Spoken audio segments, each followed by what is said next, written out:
Hello there, everybody. It's me, Bannibal Harca, and I'm back again with S4iler to go over the results and best decks as of this week in Lorcana.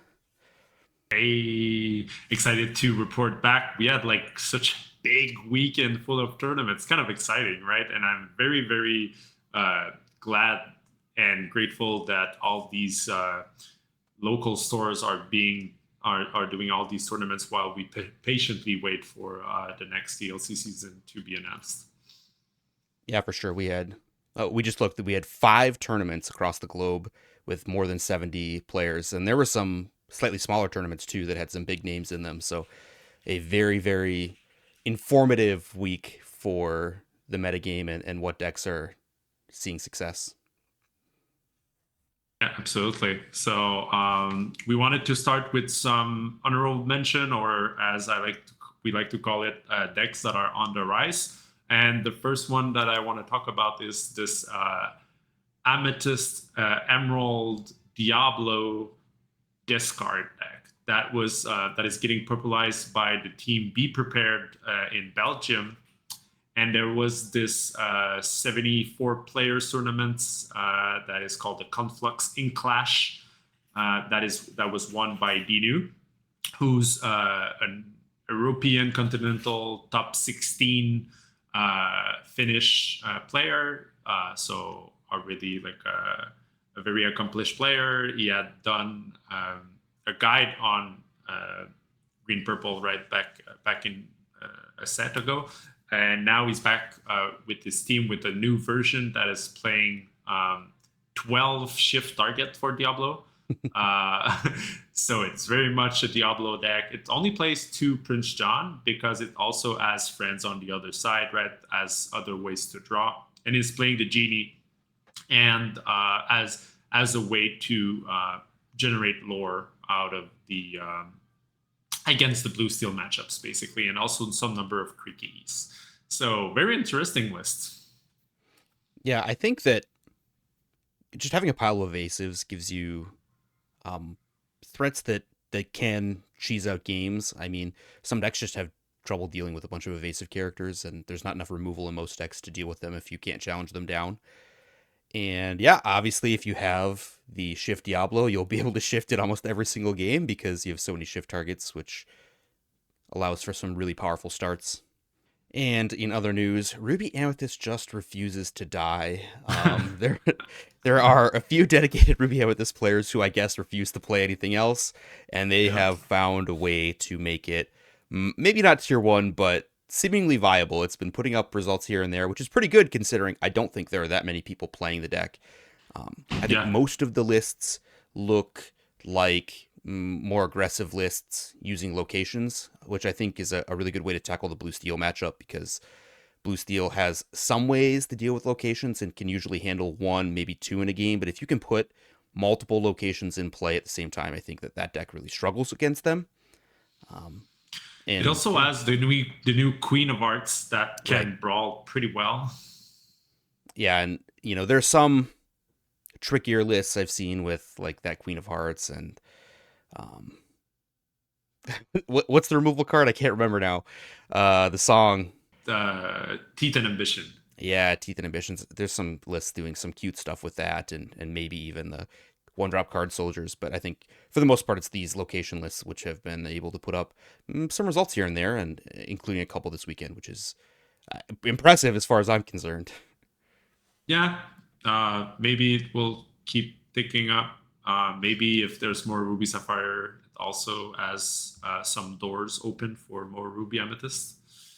All right, so on to I guess what we're calling the tier two decks here. These are the uh, minimally strong decks I would consider bringing to a tournament. Yeah, I don't know. Take us away. Start with one.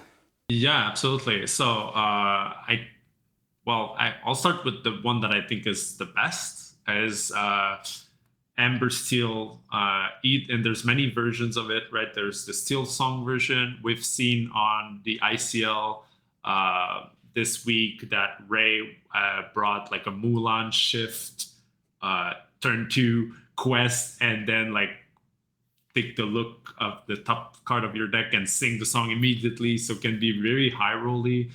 We've seen lists like Zach Bivens and Wochuk brought to CCS where they were on the Troubadour and the mouse. I can't remember the name right now, but the 5/5 that Yes, costs 4 Bianca. if you have an ally. Yeah, the Bianca. Thank you.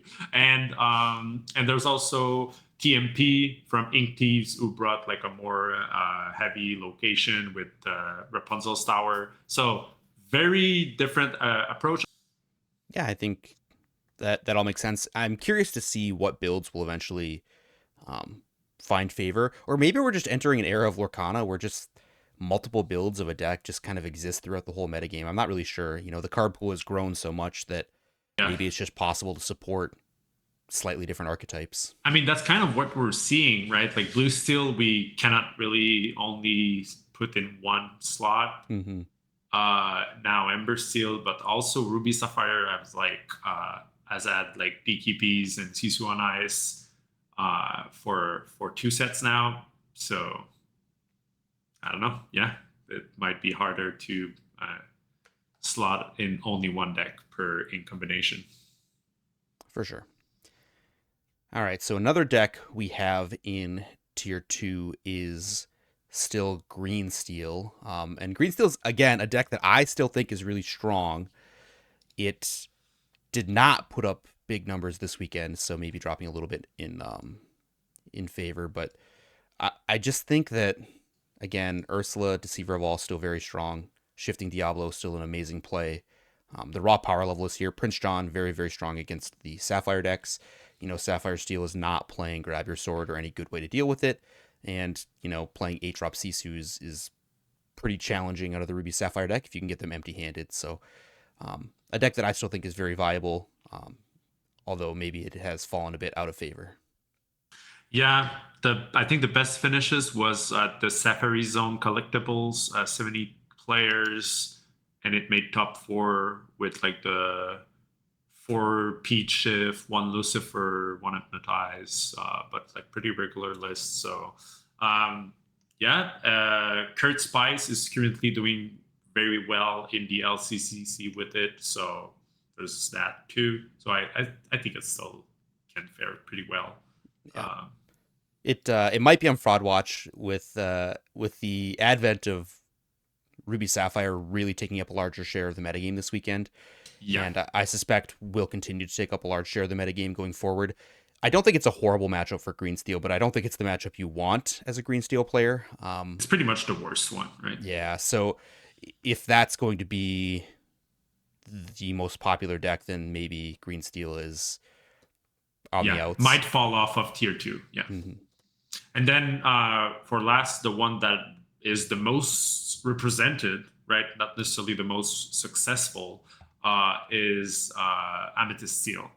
So it did make top 8 in the 13K of the CCS event, playing a pretty regular list with Doc and Callums and Strength of a Raging Fire, right? As its only removal. So yeah, I just think that this deck is just about 48% into about anything. So whenever Ruby Sapphire low rolls, it's probably gonna win. Yeah, I think it's kind of the Ruby Amethyst of the format still, and I don't think it changed from last week. I think that the one thing it has going for it is that a lot of Ruby Sapphire lists have been cutting a Pirate's Life. A lot of people not playing Shark, but especially the Pirate's Life. You can answer the Shark, but a Pirate's Life just makes it so much harder to get the last. Can you really answer a Shark with only 4 strength? Well, yeah, it depends. There are definitely some Purple Steel lists playing Zeus Bolt out there too, as well. So yeah, they're few and far between though. So yeah, I think that. But if people are cutting a Pirate's Life, the Shark becomes a little bit less of a problem. And I do think that a lot of people are not playing any Shark or any Pirate's Life. I know that's kind of something our team did, right? At the CCS weekend, both Humble and Zenulus, I believe, played Ruby Sapphire with a list inspired by yours, and they did not have any Sharks or Pirate's Life. All right. Well, that's it for our tier 2 decks, and we'll move on to our tier 1 decks. And here we decided to break blue steel out into two distinct archetypes. I think that there's a dedicated items list and then more of a Kiwi Birds, maybe Alice package type aggro list that are both very viable, seeing a lot of success. And of course, there are variations between. There are some item lists still playing Oswald, although they didn't see much success this weekend. A lot of non-Oswald item lists, but yeah, I'll talk about the Kiwi aggro deck, and you know it's got some things going for it. It has Ward, which means if you can get to a high lore total, you've got cards like Alice and Cogsworth, which can come into play and then threaten to quest for the last couple lore pretty easily if your opponent doesn't have a sweeper, right? So if the Ruby Sapphire deck has already used their Sisu empowered sibling and then you play the Alice, well, they may not have a good answer to it. And so that sort of effectively gives the Sapphire Steel deck a little bit of reach. It's more proactive, which means that if you can get a good start with something like Bell, I think Bell is at its best in a more aggressive version of Sapphire Steel. And the same goes for something like McDuck Manor, right? If you can get like a Bell, Smee, Alice, McDuck Manor start, that's really, really strong. There's a lot of willpower there. There's a lot of stats there. It's hard for most decks to deal with. Yeah, any thoughts on the Yeah, Kiwi deck? I do think it's really good into the mirror, right? Mm-hmm. Obviously, with these ward characters, and you are the one asking the question while the other is trying to dirtle around with a workshop. That's not very promising, right? I don't want to be the one playing dirty things when my opponent can win on turn 6, right? By just going sideways. Also, I think it's a little bit of an easier deck to manage, a little to play, and I think that has some uh, obviously some appeal. And yeah, doing a proactive game plan. Also, there was this Artabax variation where he would not play the Alice and Pluto, but he would play No Lucky Dime, but the Manor instead, right? Trying to also play a more proactive game plan, but kind of like half in between. Right. Um, so this Kiwi deck was actually the most represented at the CCS, right? And it did put some good results throughout all the weekend. So I think it's definitely a mainstay for this new format. And I think the deck was so much already like built from last set that it's possible that the final version of that deck is already found out, right? Whereas the other decks are still dirtling and finding their identity. And then we have the item list. As you were saying, I think Oswald is falling out of favor mainly because seeing Storm on 2 is becoming pretty relevant, and you kind of don't want to be the one playing a 2-1 uninkable, right, in front of a potential Storm. And so you would want to be going a little bit bigger. That's kind of the approach that Moyen was doing in the LCC, but going with Cogsworth.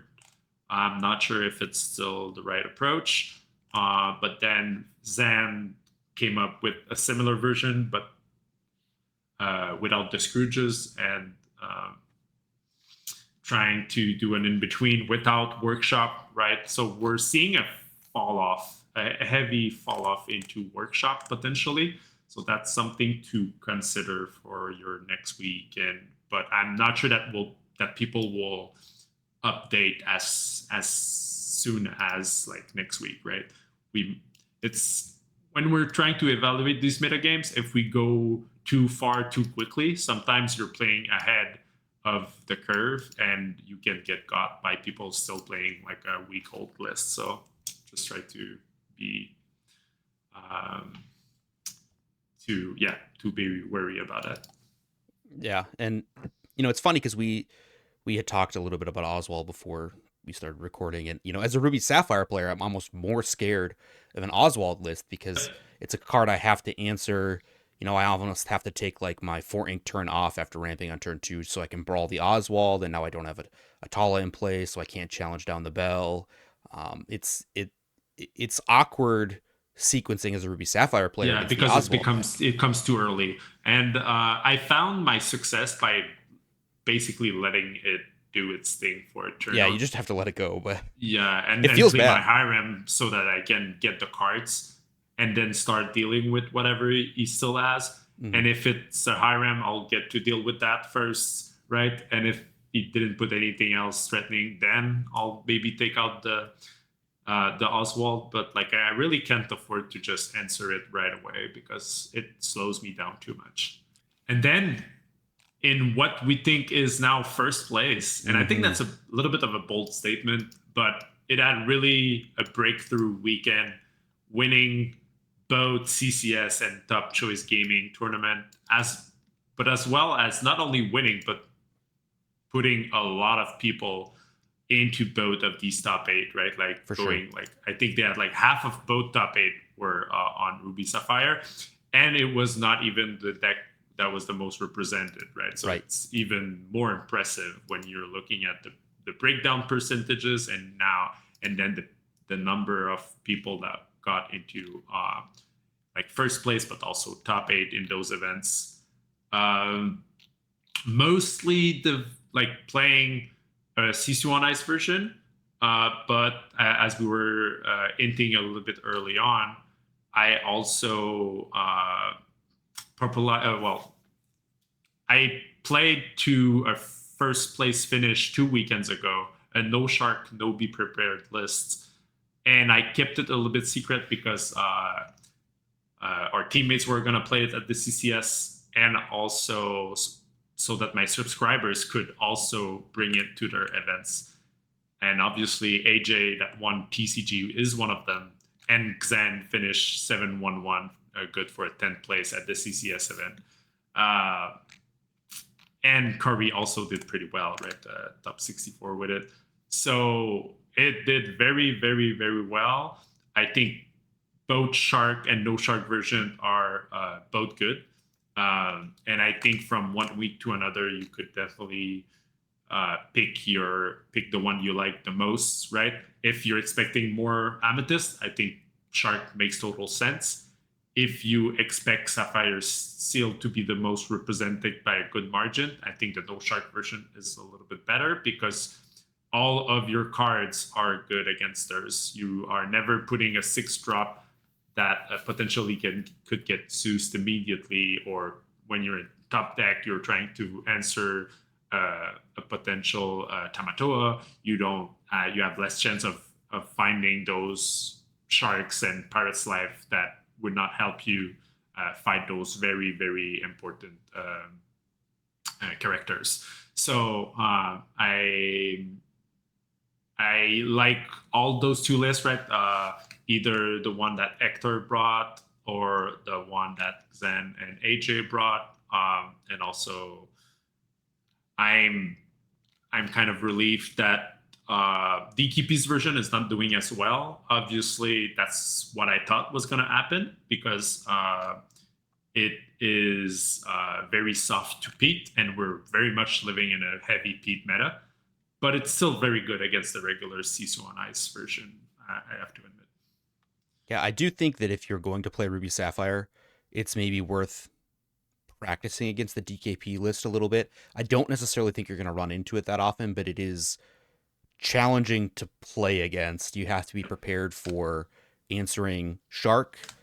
You have to And be Manner. prepared, yeah, to answer Manner, and it requires you to ink in a way that is different from how you would normally ink in the Ruby Sapphire mirror. So it's just something that you might want to get some experience under your belt with. Otherwise, you could find yourself up a creek, I think. But yeah, I mean, DKP played it this weekend in a smaller tournament and did well, not necessarily up to his standard, but Yeah, 4-2, yeah, which was good for like a top 16 in a webcam tournament, right? right. Yeah, so I think that's the ranking. I do think that the Sisu on ice builds of Ruby Sapphire have been the ones that have proven themselves. They're just consistent, powerful. They're not doing anything cute. You're not playing anything like Unconventional Tool, which is just a bad card to enable your Yeah. deck. We're just playing the good cards, right? Yeah, So, you're not dirtling. It's just like good card, and we're good card, abusing good card. coil. All right. Well, before we go, I want to leave you with one last question. If you are a Sapphire Steel player and you're worried about the Ruby Sapphire list, would you rather play an items list or a Kiwi Birds list? That's very, very a good question. If you're really good at dice rolling, I would play Kiwi. That's a good answer. But I think if you're a good player and you're trying to leverage your skill, I think the item list is will give you more tools to do that. You just need to find some maybe key cards against it. Try to respect it a little bit more, and also have a game plan against what they're doing. And potentially, if you know what they're up to, maybe you can find angles of attack. Yeah, I think I totally agree with that. So I think that's a great place to cut it off. Thank you everybody for watching. Please like and subscribe, and we'll see you soon.